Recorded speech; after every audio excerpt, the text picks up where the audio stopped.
notice there can be quite a bit of misunderstandings about the real meaning of letting go in the Dhamma. And the reason is that most people know only letting go in the sense of I don't mind, I don't care, I don't bother. But this is not what the Buddha means. This is a kind of indifference. What the Buddha means is letting go based on wisdom, on understanding, on contemplating the nature of impermanence, and then understanding that, and then letting go. And I mention that because for many people I notice that can sometimes feel like it would be wrong to let go. Like with your grandmother, a close loved one, and then the monks may be talking about letting go, and then you feel, oh, I would be really bad granddaughter, a bad daughter, a bad mother, whatever, if I let go. Because we think of letting go in the sense of I don't care. But that is not the case if we let go really based on wisdom. We wouldn't forget. I'm sure your grandmother would be very disappointed if you just forgot about her, isn't it? But this is unlikely to happen anyhow. And this is not what the Buddha means by letting go. There may be a mother is in hospital and someone says, oh, I just let go, I just go and go partying. This is not letting go. The letting go would be to let go of the partying and instead to look after mother. This would be the real letting go there. We have to understand that if we really let go, we can still remember. Doesn't mean that we necessarily forget. We have to understand that even someone who lets go utterly and completely of absolutely everything, which we call the experience of enlightenment, nibbana, that is what is a condition for this experience, that the heart totally lets go of absolutely everything, inside, outside, physical, mentally, materially, all around absolute letting go. Once a person has had that experience, we call them enlightened, we call them an arahant. And it's so important to understand that doesn't mean they're like a zombie. It doesn't mean they have no emotions. Only the unwholesome emotions are gone. The wholesome emotions, even an enlightened person who has completely let go can still have. For example, loving kindness, metta. For example, karuna, compassion. For example, respect for someone who deserves respect. Even the Buddha himself, he felt after his enlightenment that someone who has got nothing to look up to and to respect dwells in suffering. But the Buddha couldn't find any being in the whole universe who is ahead of him in terms of liberation, release, wisdom, insight, compassion, and so on. So he decided to honor, revere, and esteem the Dhamma. So even the Buddha can feel respect. Even an enlightened arahant can feel gratitude, for example. Joy, sympathetic joy, if someone does something good and wholesome. All these emotions are there. And not only are they there, they come to their full potential. They reach their full potential. So we don't have to be worried that if we let go, that we become like a zombie or that we are not having any emotions anymore. And even if we can let go of a loved one, in the sense that we are no longer clinging and holding on, but understand impermanence, we can still have compassion and loving kindness. This is not a contradiction. Some people may even be worried that they may be a bad grandmother. I notice that sometimes if you talk with these grandmothers and letting go from attachment to grandchildren, you may be feeling like you'd be a bad grandmother if you had no attachment to them. But this is not the case. And a perfect example for that is the Buddha himself. Because from the night under the Bodhi tree, when the Buddha attained a full awakening, Samma Sambodhi, which meant a full letting go of absolutely everything in his heart. From that moment on, he had zero attachment to his son. The little son he left behind when he was born, and by that stage he was about 6-7 years old. No attachment. No attachment to his stepmother, to his mother, to his father. No attachment to his wife, who was the most beautiful woman in the whole country, Yasodhara. Nothing left in terms of attachment. However, he didn't forget them, because that is something different. He remembered them and he felt gratitude, particularly to his parents and his stepmother. But anyone else has done something good for him.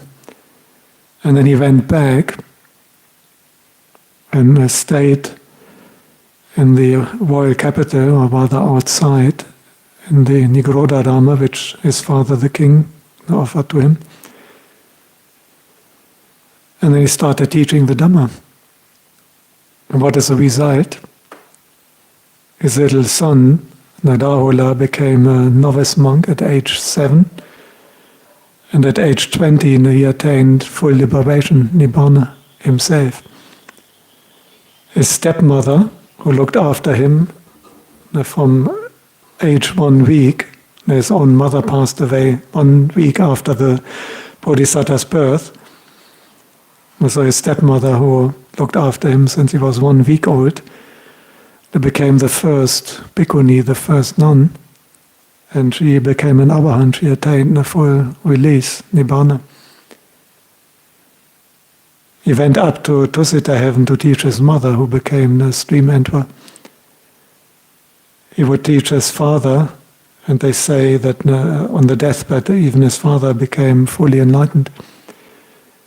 He had his half-brother ordained, Nanda, the beautiful one, the one who would cause the Buddha to lay down a rule that we can't wear makeup. That was the Buddha's half-brother. He was already a real beau, and then he was putting coryllium and so on, and the Buddha had to lay down a rule. We can't do that as monks. He also would start ironing his robes, and the Buddha put a rule that we shouldn't ironing our robe. Anyway, he also became a fully enlightened arahant. His ex-wife ordained as a nun, and again she attained full liberation, freedom from suffering, from death. And she became one of the great non-disciples, Mahasavaka. So this is what the Buddha could do without any attachment. Now compare that. Could you do the same to your loved ones with all the attachment? Amazing. The Buddha did a much better job than I believe anyone here in looking after all his relatives, or almost all, than anyone of us could do. Not despite having no attachment, but exactly because the qualities of loving kindness and of compassion, they're even more powerful in that kind of person. They have, if anything, they've got more, and they have a purer form of compassion and loving kindness. And this is why they can be even more effective in helping others.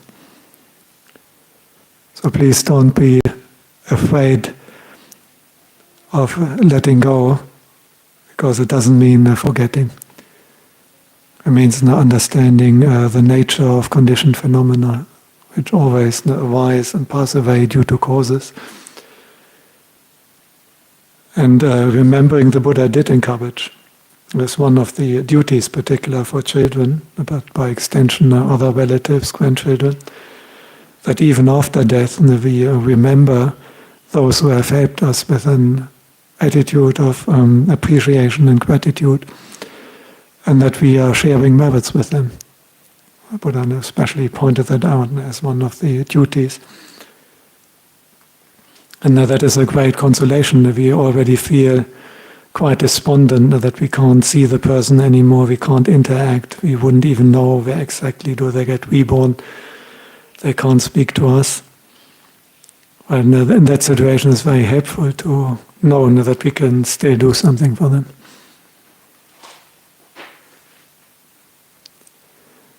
So we should never be afraid of letting go. It's the same for Mrs. Fear. Don't fear Mrs. Fear. Don't fear letting go. I should mention that that's not only for you, for everyone here, but it's also for your grandmother herself. For her it's a tougher job. Because right now you have lost, I think, not only your grandmother, whereas she has lost this granddaughter and then the great-grandchildren. Do you know how many children, grandchildren and great-grandchildren would there be? She had 2 children, 4 grandchildren, and 4 great-grandchildren. So 10 now, if I count correctly, no? Yeah. And everyone else, and if she has to let go of everything. So that is a much tougher job. And if she is here, and that is my recommendation based on the Buddha's teaching, that she can't get back now into the old life. So the only option is letting go and making the transition to the next one.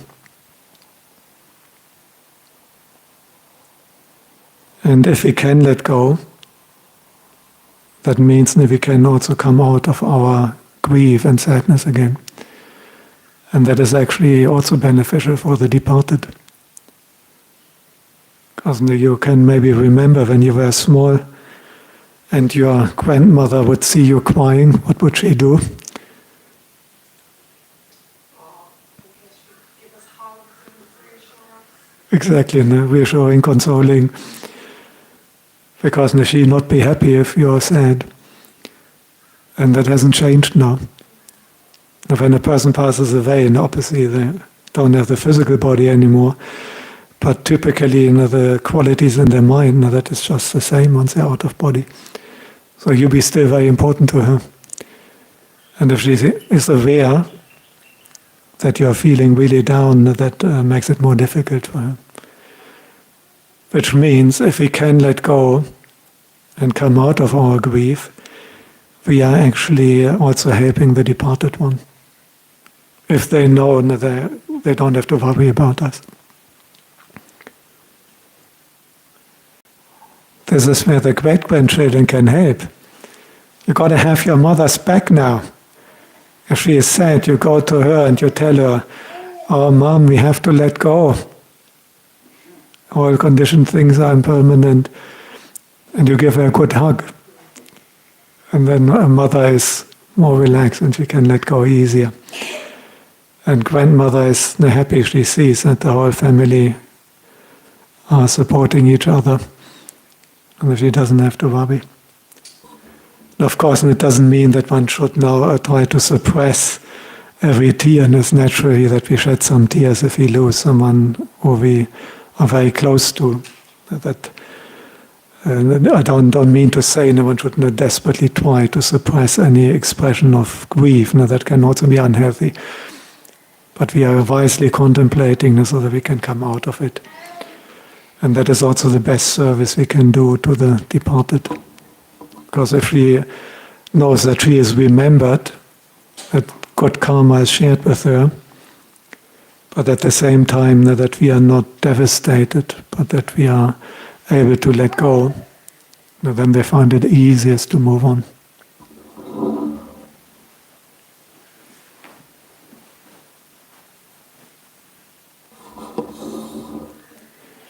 One simile I always like to give is the international air travel, because most of us can't remember the rebirth process, isn't it? It's not so common that people can remember the past life, and in particular the process how they got from the last life into this body. But I think most people here have had an experience of flying intercontinental, and from Australia, and there's often a long distance to anywhere, and often you have even transit. I have that regularly when visiting the family in Germany, and then hanging out Singapore or Bangkok, and in the airport already an 8-hour flight, and then hanging out for 6 hours in the middle of the night in an airport, and then getting into the next 13-hour flight in cattle class. And it's not a nice experience. But going from one life to the other is usually noticeably tougher than that. Unless a person is exceptionally pure, and they just go up very quickly. But for most people who have got both, some good and some bad, it can still be, and it can be quite difficult.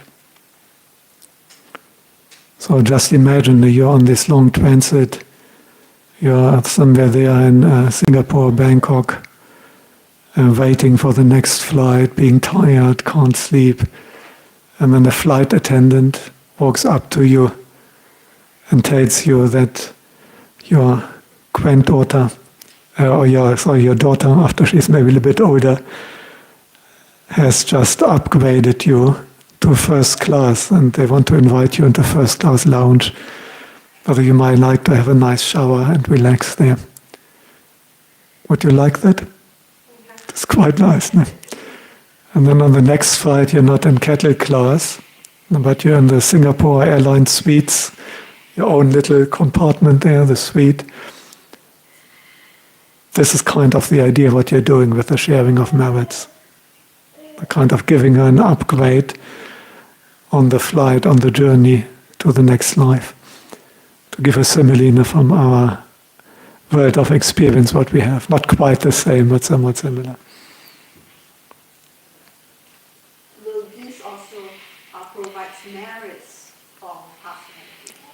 Excellent question. As someone is asking, how do we make merit? How can we make merit for departed relatives? Is it only by offering, say, food to the monks?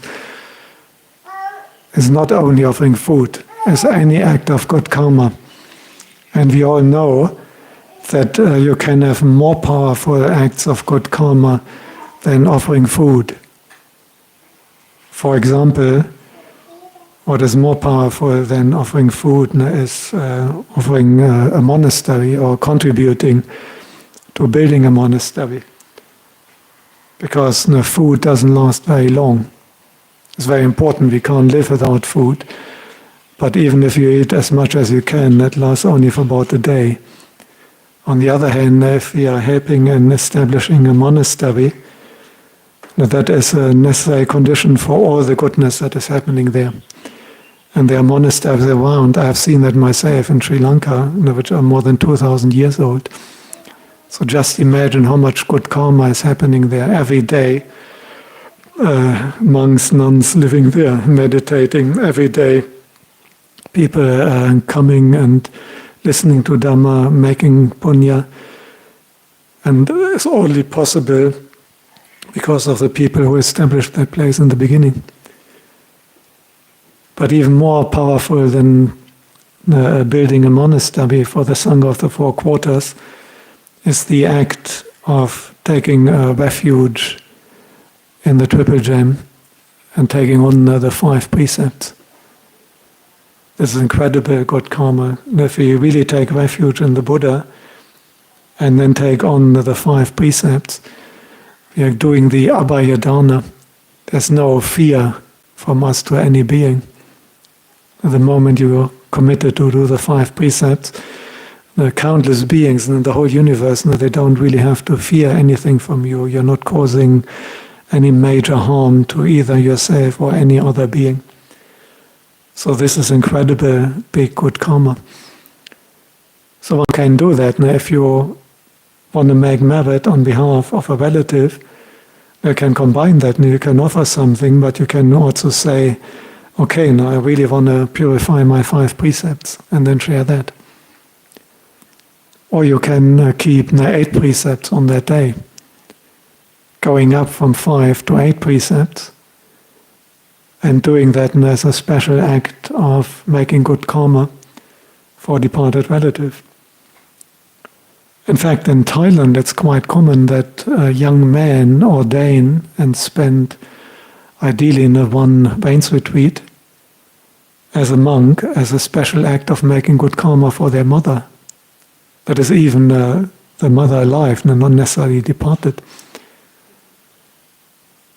And often they're not particularly keen on being in robes and eating only one meal and so on.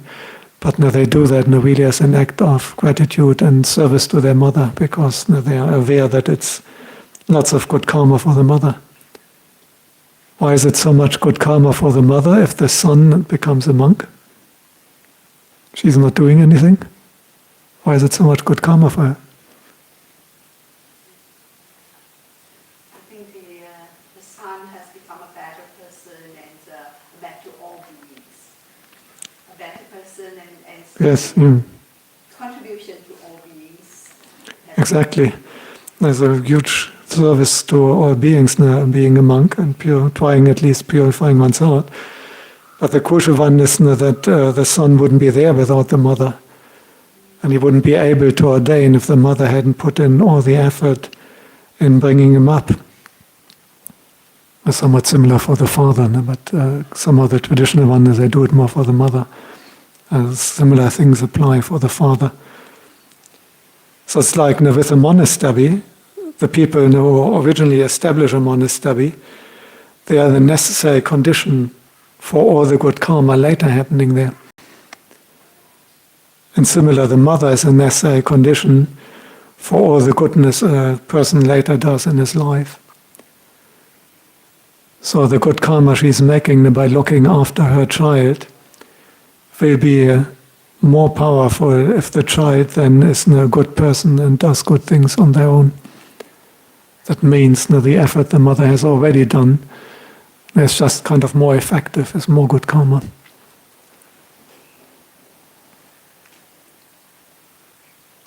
You can also just determine, I sit in our meditation for grandmother, for mother, whoever, for father, for uncle.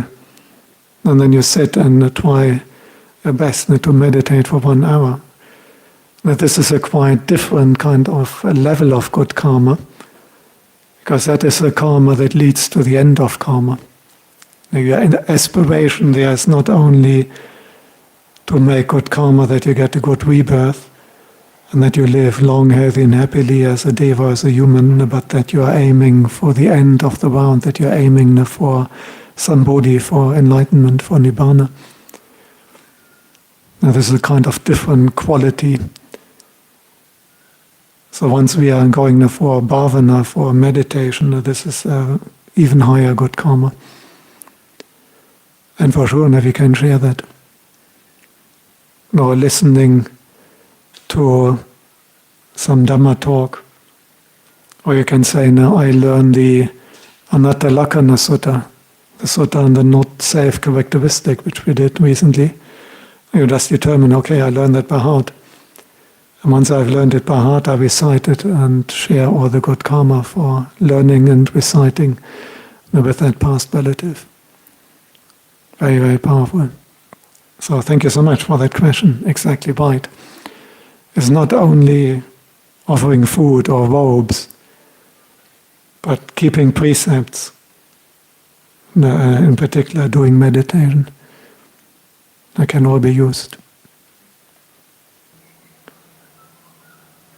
Did you have some secret that she made it to 96? Some special food she's been eating? Or?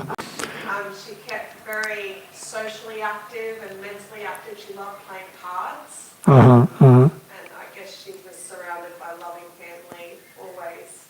The people in the nursing home mentioned that they wish all the residents could have as many visitors for their other residents as my nana. She had us visiting her quite often. She's never really alone yet. I remember once reading a study about people who reached 110 years of age, and they found they were eating very different kinds of food. And then they tried to figure out, but what they found, there were three things, which virtually all of them had. And one is exactly what you said, a strong social connection, even in old age. Not sitting somewhere alone, but having social relationships, having close relationships, having a social function. They virtually all had that. The second one was, although they would eat very different kinds of food, there was no single obese person among the 110-year-old. She had a great appetite. She loved food. But was she very big? No. She'd eat all kinds of food. You know, my mum's from Thailand, so she'd try all that. She was very adventurous with the food. But not very big, no? Not at all, no. Exactly. No, that is another one, not to eat too much. This is also the main guideline the Buddha has given us regarding food. The main thing is knowing the right measure. And some people can eat quite a bit if they have the metabolism. And the third one was physically active, even in old age. The people who are driving up the herd of sheep onto the mountain every day, even in their 90s, that kind of thing. Not sure whether that would apply to your... She was very independent. And just being social, she was up and moving quite a lot. Moving quite a lot, exactly. She liked going to the movies, so that required her to walk and use her body. So, yeah, she was very independent right up till nearly the end. Yes. That's a good lesson for all of us. So putting a person in a nursing home where they are eating too much and sitting all day like a veg in a easy chair and have no real much contact is exactly the wrong thing. Now, this is why often the average lifespan once people are in nursing home is quite low. Because if you do that, it's exactly the opposite. Now, what you want is strong social connection and socially active. What you want is, as you said, moving about, being physically active. What you want is not eating too much. However, the most important of all, because sometimes you have got these really old people, and when you ask them for their secret, they may say, "Oh yeah, I was smoking all my life." Of course, it is not what get them to that age. They were lucky, some people can manage by smoking. It's not like everyone dies. But what really got them to that is obviously good karma. You can always artificially shorten it, but without some good karma, one wouldn't make it to 96. And the crucial one is the non-harming, the first precept of not killing, not harming any creatures, whether humans or even animals, even as insects.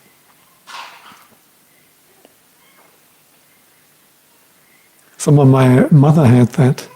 She wasn't a Buddhist, but I can still remember that she wouldn't kill spiders, for example.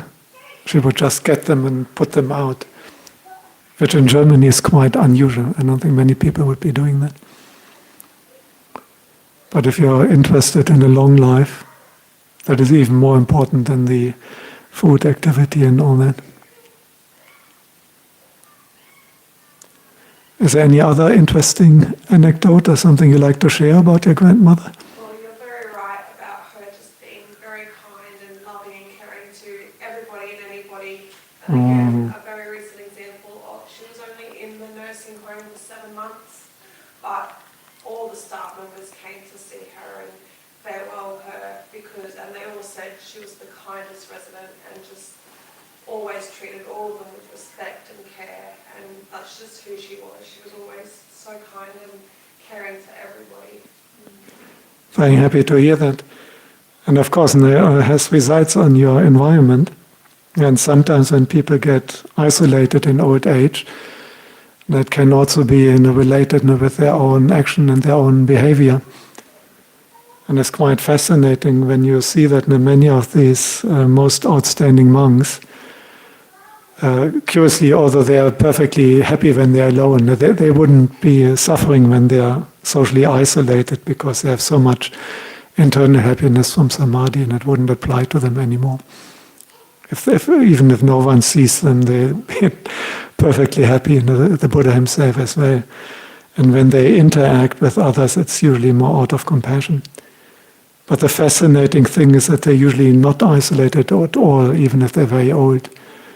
And they have people by the dozens and the hundreds sometimes coming, even if they're in hospital. It happened with Ajahn Chah.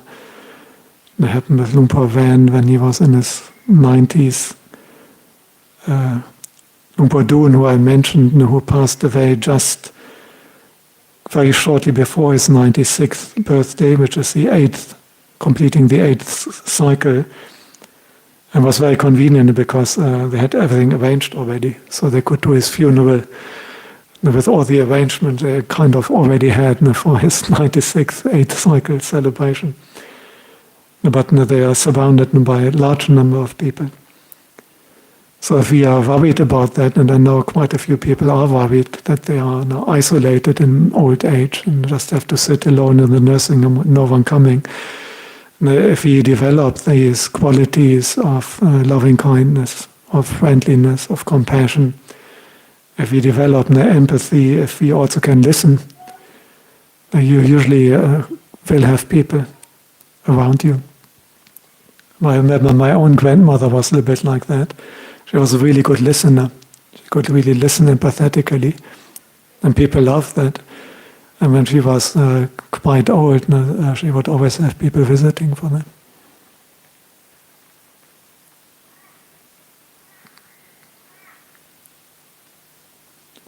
Okay, interesting discussion, and all the best to her grandmother. I hope she has got a good flight with your upgrade now, and she will have a very good rebirth as a deva or as a human being, and most importantly in a rebirth where we have a good opportunity to further develop our kindness, to further develop our virtue, and to further practice meditation to purify our heart.